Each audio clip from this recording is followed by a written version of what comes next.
बोल रही है, लोन लेकर 2 वक्त की रोटी खाना खा रही है ईरान के लोग, ऐसे बातें बोल रही है।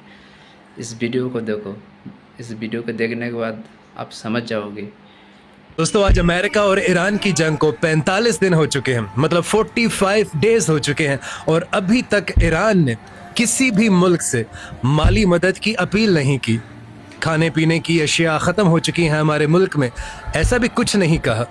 अद्वियात की अपील नहीं की, किसी भी मेडिसिन का नहीं कहा, किसी भी किस्म की एड का नहीं कहा कि हमारी मदद करो। और सर, जंग के दौरान किसी भी ताजिर ने, किसी भी दुकानदार ने किसी भी चीज की कीमत नहीं बढ़ाई, बल्कि उल्टा बड़े बड़े ताजिरों ने अपनी दुकानों पर यह लिखकर लगा दिया कि आप जरूरत का सामान अभी ले जाएं और पैसे जंग खत्म होने के बाद दे दीजिएगा।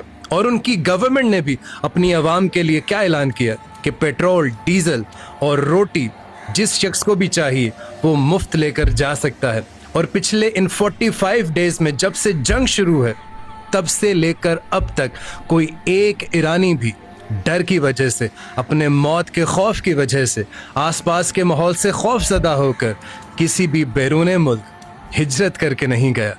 और शायद मैं समझता हूं कि लॉकडाउन का लफ्ज़ शायद किसी ईरानी को पता ही नहीं है। लेकिन इससे भी ज्यादा ताज्जुब, इससे भी ज्यादा हैरत आपको तब होगी जब आपको ये पता चलेगा कि ये मुल्क पिछले 47 सालों से, 47 ईयर्स से सैंक्शंस का शिकार है, पाबंदियों का शिकार है। लेकिन फिर भी ऐसा माहौल कि उनके सुप्रीम लीडर ने अभी तक अपना कोई घर नहीं खरीदा। और पता है, ईरान के बड़े बड़े वज़रा और उनके जर्नैलों के बच्चों को बैरून मुल्क तालीम हासिल करने पर पाबंदी है। और ईरान के जितने भी हुकूमती अराकीन हैं और इंतजामिया के लोग हैं, किसी भी शख्स का बैरून मुल्क कोई अकाउंट नहीं है। और सर, किसी भी वजीर और किसी भी जनरल का किसी भी बैरून मुल्क, किसी भी दूसरे मुल्क में कोई घर नहीं है, कोई आइलैंड नहीं है। और सर, ईरान में कोई एक भी स्कूल अमेरिकन तर्ज या यूरोपियन तर्ज पर नहीं है। ईरान का एक अपना स्कूलिंग सिस्टम है और घर में रोटी पकाना तकरीबन मना है औरतों को, ताकि उनको पढ़ने लिखने का टाइम दिया जा सके।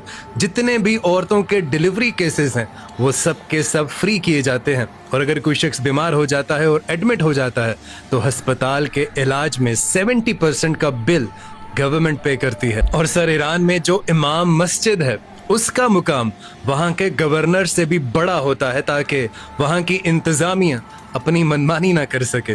और पूरा ईरान सादात और गैर सादात में तकसीम है, और किसी भी बड़े और छोटे ख़ानदान का कोई तस्वर वहाँ ईरान में मौजूद नहीं है। और सर, ईरान में लिटरेसी रेट 99% है, ये सबसे ज़्यादा है।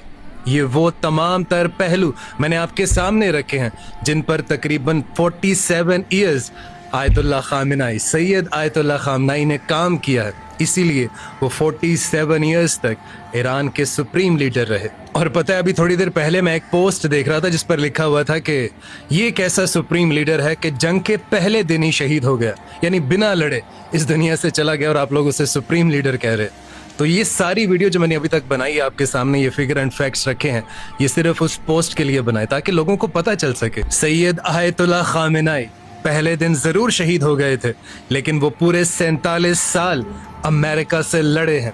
और ये वायरल वीडियो तो आपने देखी ही होगी, जब उनसे एक रिपोर्टर पूछता है कि आपका बदतरीन दुश्मन कौन है, और वो बिना एक सेकंड का पॉज लिए, बिना किसी हेजिटेशन के अमेरिका का नाम लेते हैं।